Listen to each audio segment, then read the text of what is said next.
वो कहते हैं ना, जमाने को मत बदलो, बदलना है तो खुद को बदलो, जमाना खुद ब खुद बदल जाएगा।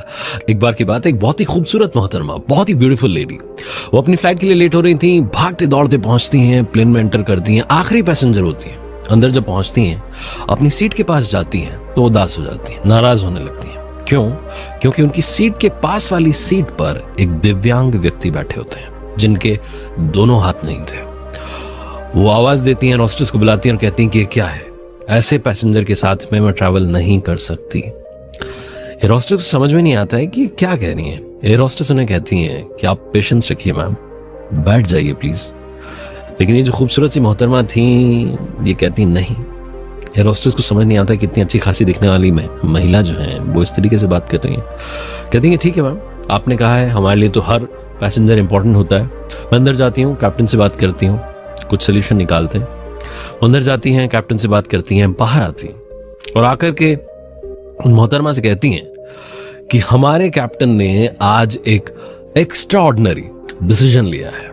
हम पहली बार अपने प्लेन में, अपनी फ्लाइट में एक ऐसे पैसेंजर को जो इकोनॉमी क्लास में बैठा है, उन्हें बिजनेस क्लास में शिफ्ट करने जा रहे हैं।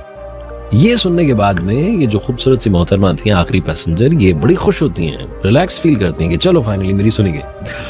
लेकिन एयर हॉस्टेस जो होती है वहां रुकती नहीं है, वो आगे बढ़ जाती हैं और उन दिव्यांग व्यक्ति के पास पहुंचती हैं जिनके दोनों हाथ नहीं थे और उन्हें कहती हैं कि सर मेरे साथ आइए, हम आपको फर्स्ट क्लास में शिफ्ट कर रहे हैं, बिजनेस क्लास में शिफ्ट कर रहे हैं, क्योंकि हम नहीं चाहते कि आप ऐसे पैसेंजर के साथ में ट्रैवल करें जिन्हें इंसानियत की परवाह नहीं, इंसानों की परवाह नहीं। ये सुनने के बाद में फ्लाइट में जितने लोग थे सब ताली बजाने लगते हैं और वो व्यक्ति अपनी सीट से खड़े होते हैं और कहते हैं कि ये दोनों हाथ मैंने कारगिल के युद्ध में खोए थे।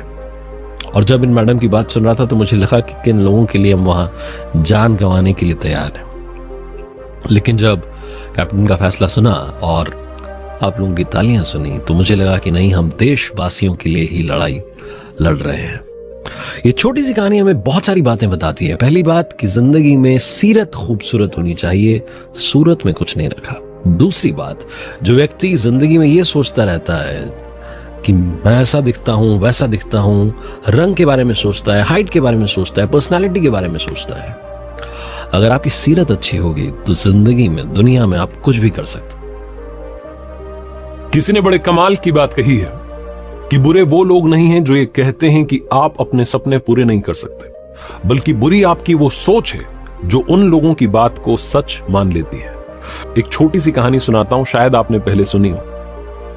एक लड़का जो 9th क्लास में पढ़ रहा था स्कूल में, उसके पेरेंट्स बड़े परेशान रहते थे कि इसका किसी सब्जेक्ट में मन नहीं लगता, ये करेगा क्या आगे चल करके। लेकिन उस बच्चे का एक चीज में इंटरेस्ट था, वो थी पेंटिंग। उसे पेंटिंग करने का शौक था। जो स्कूल में आर्ट टीचर थे उनके पास जाकर के बारीकियां समझता था, जो गलतियां करता था पूछता था टीचर से कि इसको कैसे सुधार सकते हैं, क्या करना चाहिए। इंटरनेट पर सर्च करता था, लगातार वो कोशिश करता था कि बहुत खूबसूरत सी पेंटिंग बने और लगातार सीखता रहता था। 9th में जैसे तैसे वो पास हो गया, 10th में पहुंचा। लेकिन वो जो पेंटिंग का पैशन था वो साथ साथ और बढ़ता जा रहा था। जब 10th क्लास में आया तो उसने एक ऐसी कमाल की खूबसूरत पेंटिंग बनाई, उसने कहा वाह कमाल ही हो गया। और उसने सोचा कि मैं इस पेंटिंग को अपने आर्ट टीचर को नहीं दिखाऊंगा, सबसे पहले स्कूल के नोटिस बोर्ड पर जाकर के सुबह लगाऊंगा और लोगों से पूछूंगा कि बताओ क्या कमी रह गई। तो अगली सुबह वो पहुंचा स्कूल में, नोटिस बोर्ड पर जाकर के वो पेंटिंग लगाई और नीचे लिख दिया कि अगर कोई कमी नजर आ रही तो आप क्रॉस लगा देना। जब स्कूल की छुट्टी हुई, शाम में जब घर के लिए रवाना हो रहा था तो उसने सोचा एक बार जाकर के देखते हैं कि भाई क्या कमी निकली। उसे लग रहा था किसी ने क्रॉस लगाया नहीं होगा, कोई कमी नहीं है। लेकिन जब वो वहां पेंटिंग के पास पहुंचा, उस नोटिस बोर्ड के वहां पहुंचा तो चौंक गया। वो पूरी पेंटिंग समझ नहीं आ रही थी, क्रॉस क्रॉस क्रॉस पूरी को लोगों ने गंदा कर दिया था और बता रहे थे यहां कमी है, यहां कमी, यहां। लड़का अंदर से टूट गया। उसे लगा कि मैंने इतनी कोशिश की, मुझे सब नकारा कहते हैं, निकम्मा कहते हैं, घर वाले कहते हैं क्या करेगा, ये एक चीज है जिसमें मैं कुछ करने की कोशिश कर रहा हूं और लोग जो है वो कह रहे हैं कि इसमें इतनी सारी कमी है। घर पहुंचा तो बात करने का मन नहीं था किसी से। सीधा वो घर से अपना स्कूल बैग रख करके पहुंचा आर्ट टीचर के पास और उनसे कहने लगा कि सर आज ऐसा होगा, आप बताइए क्या करूं। मुझे तो लगा था कि बड़ी कमाल पेंटिंग बनी है। वो जो उसके टीचर थे उन्होंने कहा बेटा एक काम करना, कल सुबह फिर से आज एक और पेंटिंग बनाओ नोटिस बोर्ड पर जाकर के लगाना और नीचे लिखना कि इसमें जहां कोई कमी रह गई है कृपा करके उसे सुधार दें। बस इतना सा लिखना। वो लड़का अगली सुबह स्कूल पहुंचा, नोटिस बोर्ड पर जाकर के नई वाली पेंटिंग लगाई, नीचे लिखा कि कोई कमी अगर लग रही है तो उसे बस सुधार दें। जब स्कूल की छुट्टी हुई और जाकर के उसने देखा तो वहां किसी ने कुछ सुधारा नहीं था, वो पेंटिंग वैसी की वैसी लगी थी। उस बच्चे के टीचर ने उसे समझाया कि बेटा, ये बात सिखाती है कि दुनिया में कमी निकालने वाले बहुत सारे लोग मिलेंगे। तुम्हारे अंदर ये कमी है, वो कमी है, ये कमी है, तुम्हें लगातार तोड़ने वाले बहुत लोग मिलेंगे, लेकिन कमी सुधारने वाले बहुत कम मिलेंगे। तो लोगों की जो बातें हैं अगर उनको दिल से लगाने लग गए तो कुछ नहीं हो सकता। अपने ऊपर विश्वास रखो, अपनी चीज पर विश्वास रखो और लाइफ में आगे बढ़ो। हम में से बहुत सारे लोग हैं जो कई बार अपने सपनों को जी नहीं पाते क्योंकि आसपास के लोगों की बातें सुनकर के हमें लगता है कि मुझसे नहीं हो पाएगा। तो मैंने जो शुरू में कहा कि बुरे वो लोग नहीं हैं जो ये कहते हैं कि आप अपने सपने पूरे नहीं कर सकते, बल्कि बुरी तो आपकी सोच है जो उन लोगों की बात को सच मानकर बैठ जाती है। किसी ने बड़े कमाल की बात कही है कि ऊपर वाले पर भरोसा करना है तो छोटे बच्चे की तरह करो। वो बच्चा जिसे हवा में उछाला जाता है तो रोता नहीं है, हंसता है, क्योंकि उसे भरोसा है कि उसे उछालने वाला उसे गिरने नहीं देगा। एक मजेदार सी कहानी सुनाता हूं। एक बार एक गांव में गरीब आदमी रहता था। उस गांव के पीछे बड़ा सा ऊंचा सा पहाड़ था और घना सा जंगल था। वो गरीब आदमी जंगल में जाता था, लकड़ियां बीन के लाता था, अपनी फैमिली चला रहा था, बीवी बच्चे पाल रहा था। एक दिन उस आदमी ने जंगल में अनोखी चीज देखी जो उसे अब तक कभी दिखाई नहीं दी। वो चौंक गया।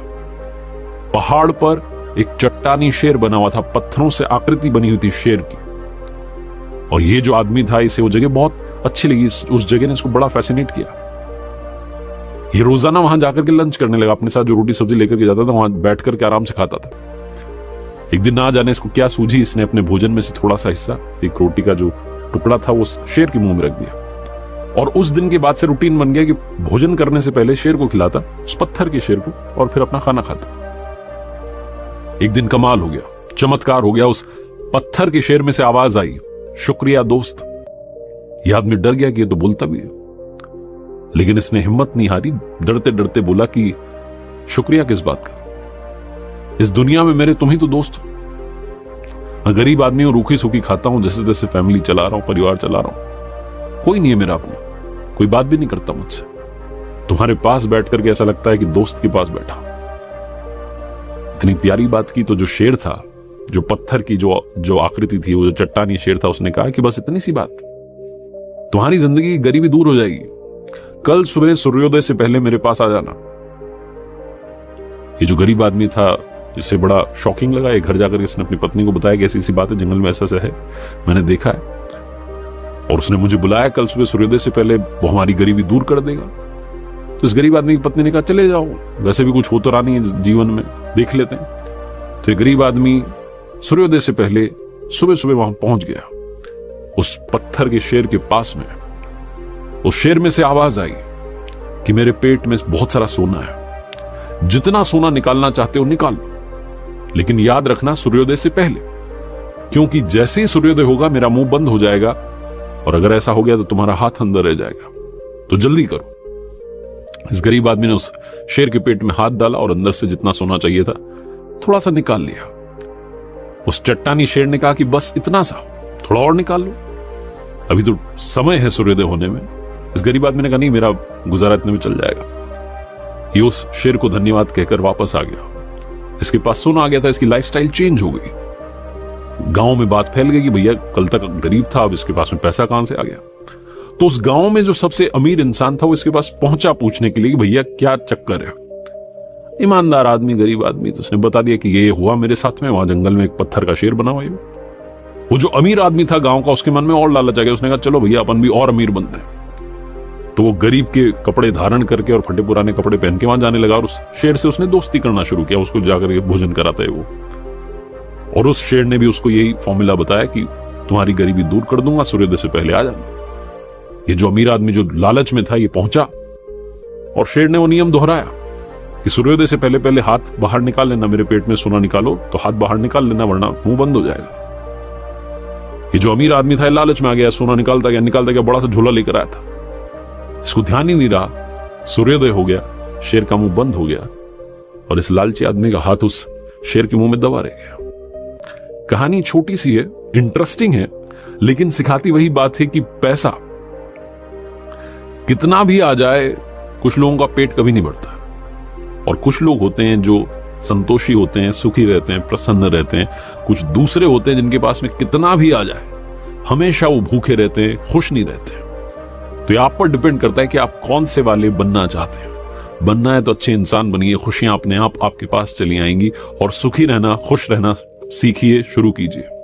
वरना आप जीवन में बस और ये करते रह जाएंगे, और बाद में पलट के देखेंगे तो आपको पता चलेगा कि जब आपको जीना था, खुश रहना था, मुस्कुराना था, फैमिली के साथ टाइम बिताना था, उस वक्त आप और की चाह में दौड़ते चले जा रहे थे।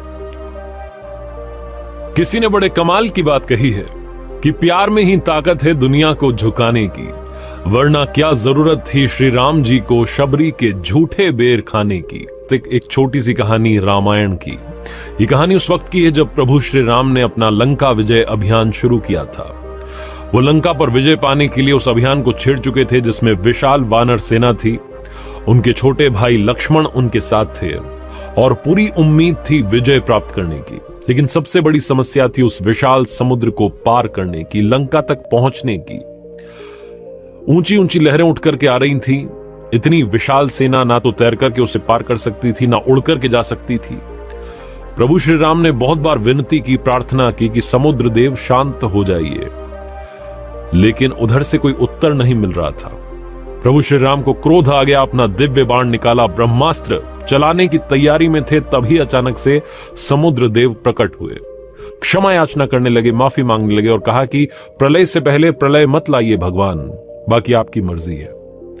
आप मुझे मेरी मर्यादा बनाए रखने दीजिए। आप मुझे सुखा देंगे तो सब कुछ खत्म हो जाएगा, जल का जो रूप है वो खत्म हो जाएगा, ऐसा मत कीजिए। प्रभु श्री राम ने पूछा कि फिर क्या किया जाए, क्या बीच का रास्ता है? तो समुद्र देव ने बताया कि आपकी सेना में नल और नील नाम के दो भाई हैं, जिनको बचपन में ऋषियों ने श्राप दिया था। क्योंकि ऋषियों के सामान उठा उठा करके नदी में फेंक रहे थे, तो उन्होंने श्राप दिया था कि अब जो भी तुम फेंकोगे वो पानी में डूबेगा नहीं बल्कि तैरता रहेगा। तो इन्हीं की मदद लीजिए। पत्थर तैरने लगेंगे जब ये पत्थर समुद्र में फेंकेंगे। इनकी मदद से सेतु का निर्माण शुरू करवाइए। जब ये सेतु का निर्माण होगा, राम सेतु बनेगा, तो आपका वंदन, आपका गायन पूरी सृष्टि करेगी। इतना विशाल काम होगा। और जब ये दोनों भाई इस सेतु का निर्माण करेंगे तो मैं पूरी मदद करूंगा उस सेतु को बांधे रखने में, आपका पूरा साथ दूंगा। प्रभु श्री राम ने कहा कि ठीक है, फिर यही होगा।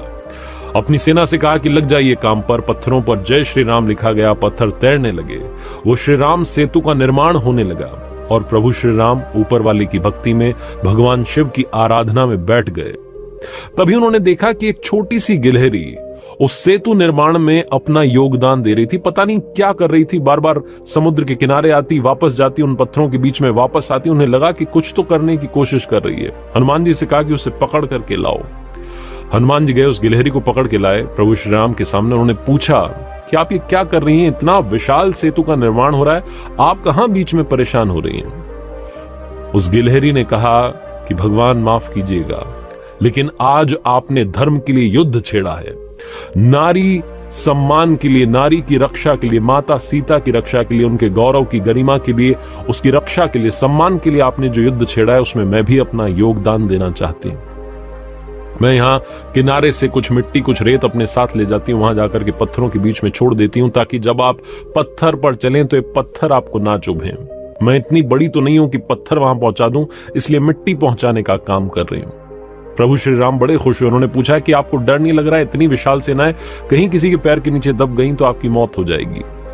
गिलहरी ने कहा कि इतने बड़े युद्ध में अगर मेरी मौत भी हो जाए, आप माता सीता की गरिमा की रक्षा के लिए, उनके गौरव की रक्षा के लिए इतना विशाल युद्ध छेड़ चुके हैं, धर्म की रक्षा के लिए, उसमें मेरी जान भी चली जाए तो कोई बड़ी बात नहीं, मेरे लिए सम्मान की बात होगी, गौरव की बात होगी। उस नन्ही गिलहरी ने जब इतनी बड़ी बड़ी बातें कही तो प्रभु श्री राम गदगद हो गए और उसकी पीठ पर उंगलियां फेर दी।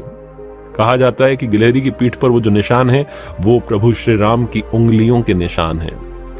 कहानी खत्म हो गई, लेकिन बहुत बड़ी बात सिखाती है। छोटे से छोटा मनुष्य, यानी कि जो कमजोर से कमजोर है, जिसको लगता है कि मेरे अंदर तो कुछ है ही नहीं, मैं तो लायक ही नहीं हूं, वो भी विशाल काम कर सकता है। सिर्फ भावना अच्छी होनी चाहिए, आपके इमोशन सही होने चाहिए। अगर आपको लगता है कि काम आपके लायक नहीं है, एक बार अपनी ताकत का अंदाजा लगाइए। आप सब कुछ कर सकते हैं, आप चमत्कार कर सकते हैं। छोटे से छोटा व्यक्ति भी बड़े से बड़ा काम आसानी से कर सकता है, बस सही इमोशंस की, सही मेहनत की जरूरत है। और दूसरी बात, जितना हो सके इस दुनिया के काम आते रहिए, औरों के काम आते रहिए, उनके चेहरे पर मुस्कान लाने का काम करते रहिए। किसी ने बड़े कमाल की बात कही है कि जिंदगी में अगर कोई रोकने टोकने वाला है तो उसका शुक्र मानिए, क्योंकि जिन बागों में माली नहीं होते वो बाग बड़ी जल्दी उजड़ जाते हैं। स्वागत है आपका एक छोटी सी कहानी में। ये कहानी पुराने जमाने की। एक बच्चे ने अपने पापा से पूछा कि पापा, इस दुनिया में खुश रहने का सीक्रेट क्या है, सीक्रेट ऑफ हैप्पीनेस क्या है। उसके फादर ने उससे कहा कि बेटा, बहुत बड़ा सवाल आपने इतनी कम उम्र में मुझसे पूछ लिया है। इसका जवाब शायद ही मैं आपको ढंग से दे पाऊं, लेकिन यहां से दूर वो जो बड़ा सा पहाड़ दिख रहा है, उसकी चोटी पर एक शानदार महल बना है। वहां का रास्ता तुम्हें तय करना होगा। थोड़ा सा मुश्किल है, लेकिन एक बार वहां पहुंच जाओगे तो वहां आपको मिलेंगे दुनिया के सबसे बुद्धिमान व्यक्ति, जो आपको बताएंगे कि दुनिया में खुश रहने का सीक्रेट क्या है। उस बच्चे ने कहा कि मैं जाना चाहता हूं। घर से खाना वाना बनवाया, सामान इकट्ठा किया, लंबी यात्रा थी, यात्रा शुरू की। 2-3 दिन के बाद में बच्चा वहां पहुंच गया। जैसे तैसे वो पहाड़ी रास्ता पार करके ऊपर महल तक पहुंच गया। वहां की खूबसूरती को निहारता रह गया। उसे समझ नहीं आया कि वो वहां आया क्यों था। इतनी खूबसूरत जगह थी, इतना शानदार महल बना था, और ऊपर से क्या शानदार नजारा आ रहा था। उस बच्चे को रियलाइज हुआ कि उससे वो काम भी करना है जिसके लिए यहां पर आया है। अंदर गया, जाकर के पूछा कि वो सबसे बुद्धिमान व्यक्ति कहाँ है। तो किसी ने बताया कि वो बड़ा सा कमरा है, वहां मीटिंग चल रही है, सभा लगी हुई है, वहां चले जाओ, वो सबसे मिल रहे हैं। बच्चा वहां पहुंचा तो वहां का एक और शानदार नजारा था। म्यूजिक प्ले हो रहा था हल्का हल्का, अलग अलग तरीके के व्यंजन रखे हुए थे, खाने की टेबल सजी हुई थी, बहुत सारे लोग आए थे, अलग अलग व्यापारी आए हुए थे, और अपनी अपनी समस्या का हल वो जो बुद्धिमान व्यक्ति थे उनसे जान रहे थे। वो भी आराम से, इत्मीनान से सबकी बातें सुन रहे थे, सबको जवाब दे रहे थे। बच्चे ने बड़ा इंतजार किया। 3-4 घंटे के बाद में इसका नंबर आया। जाकर के उन बुद्धिमान व्यक्ति को प्रणाम किया और पूछा कि मेरा एक सवाल है, आप बताइए कि इस दुनिया में खुश रहने का सीक्रेट क्या है। बुद्धिमान व्यक्ति ने थोड़ा और उस बच्चे के बारे में जाना, सारी बातें ध्यान से सुनी। उससे कहा कि बेटा, बड़ा अच्छा लग रहा है, आप इतनी कम उम्र में इतना बड़ा सवाल है जिसका जवाब आप जानना चाहते हो कि खुश कैसे रहें, वो सीक्रेट क्या है, किस चीज को फॉलो करना है। बुद्धिमान व्यक्ति ने कहा कि मैं आपको आपके सवाल का जवाब दूंगा, लेकिन उससे पहले एक काम करो ना। आप इस महल में आए हो, मुझसे मिलने के लिए मेरे घर आए हो, तो एक बार मेरा महल तो देखो, एक बार जाकर के देखो तो कि जिससे मिलने आए हो उस व्यक्ति का घर कैसा है, उसका घर समझो, उसके बाद में तुम्हें व्यक्ति समझ में आएगा।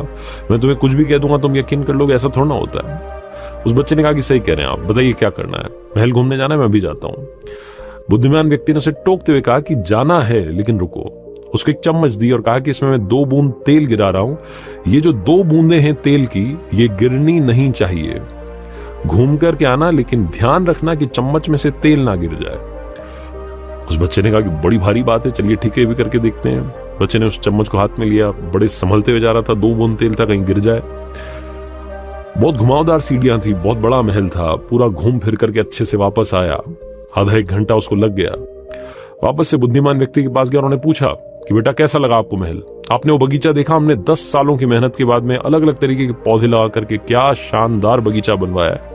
आपने फूल देखे, कितने सुंदर सुंदर फूल लगे हुए हैं। और आपने हमारी लाइब्रेरी देखी जिसमें इतनी शानदार किताबें हैं कि अगर कोई पढ़ ले तो दुनिया की कोई ऐसी कोई समस्या नहीं है जिसका उसको सोल्यूशन ना मिले। आपने वो शानदार पेंटिंग्स देखी जो हमने वहां बरामदे में लगवाई है। उस बच्चे के सब कुछ ऊपर से जा रहा था, उसने कुछ देखा ही नहीं, क्योंकि उसका सारा ध्यान वो तेल की 2 बूंदों में था कि कहीं ये गिर ना जाए। ईमानदारी से बच्चे ने अपना जवाब दिया कि माफ कीजिएगा, लेकिन मैंने कुछ भी नहीं देखा, मेरा तो सारा ध्यान ये चम्मच की 2 बूंद तेल में था कि कहीं ये गिर ना जाए। आपने कहा था कि इसका ध्यान रखना है। बुद्धिमान व्यक्ति ने कहा कि अरे ये क्या बात हुई, एक बार फिर से जाओ, देख करके आओ, अच्छे से देख करके आओ, सब कुछ निहार करके आओ। छोटा बच्चा फिर से गया। महल की जो एक एक चीज थी उसको ध्यान से देखा, खूबसूरती से निहारा। लाइब्रेरी में गया, वो शानदार पेंटिंग्स लगी थी उन्हें देखा, नक्काशी का काम देखा। बड़ा कमाल का सुंदर महल बना था। इत्मीनान से बगीचा घूम करके वापस आया और आकर के कहा कि क्या महल बनवाया है, मतलब आप तो ऐसे ही खुश हो जाते हो, आपके पास तो सब कुछ है। अब मुझे बताइए ना कि सीक्रेट ऑफ हैप्पीनेस क्या है। जो बुद्धिमान व्यक्ति थे उन्होंने कहा कि सब बताऊंगा, बड़ा अच्छा लगा कि आपको मेरा घर अच्छा लगा, लेकिन ये बताओ कि वो तेल की 2 बूंदें कहां गई। बच्चे को अचानक से रियलाइज हुआ कि अरे तेल की 2 बूंद तो पता नहीं कब की गिर गई, मैं तो देखने में बिजी हो गया था। उस बच्चे ने कहा कि माफ कीजिएगा, आपने कहा था महल ढंग से देखना, मैं महल देखने में इतना व्यस्त हो गया कि वो तेल की 2 बूंद कब गिरी मुझे पता नहीं चला। बुद्धिमान व्यक्ति ने जो कहा ध्यान से सुनिएगा। उन्होंने कहा कि बेटा यही है सीक्रेट ऑफ हैप्पीनेस। पहली बार मैंने तुम्हें भेजा, तुम्हारा सारा ध्यान तेल की 2 बूंद पर था, आसपास क्या हुआ तुम्हें दिखाई नहीं। दूसरी बार जब भेजा तो तुम्हारा सारा ध्यान आसपास की चीजों पर था, सुंदरता पर था, खूबसूरती पर था, और तेल की 2 बूंद तो गिर गई। जो तुम्हारा बेसिक रूल था, जो बेसिक्स थे, उन्हें तुम भूल गए। जिंदगी में अगर वाकई में तुम खुश रहना चाहते हो, वो सीक्रेट जानना चाहते हो, वो यही है कि दुनिया में आपको चाहे जितनी खूबसूरती मिल जाए, जो चाहते हैं वो सब मिल जाए, लेकिन आप अपना बेसिक मत भूलिएगा। वो जो तेल की 2 बूंद थी वो भी ध्यान रखनी थी और सुंदरता भी देखनी थी। बस यही है खुश रहने का सीक्रेट। हम में से काफी सारे लोग जो काफी कुछ अचीव कर लेते हैं, भूल जाते हैं अपनी जड़ों को, अपनी रूट्स को। लाइफ में चाहे जहां आप चले जाएं, रूट्स मत भूलिएगा, क्योंकि जो इंसान जड़ों से जुड़ा रहता है वही जिंदगी में ग्रो करता है। हमेशा दोस्तों अपनी शुरुआत को याद रखना आपकी वैल्यूज क्या हैं, आपके संस्कार क्या हैं, उन्हीं के साथ में आगे बढ़ना। आप लाइफ में कभी दुखी नहीं रहोगे, आपको सब कुछ मिलेगा, ये मेरी दुआ है। आरजे कार्तिक बस इस कहानी से यही समझाना चाहता था कि हमेशा अपनी शुरुआत को याद रखें वो लम्हे जो आपकी जिंदगी में सबसे खूबसूरत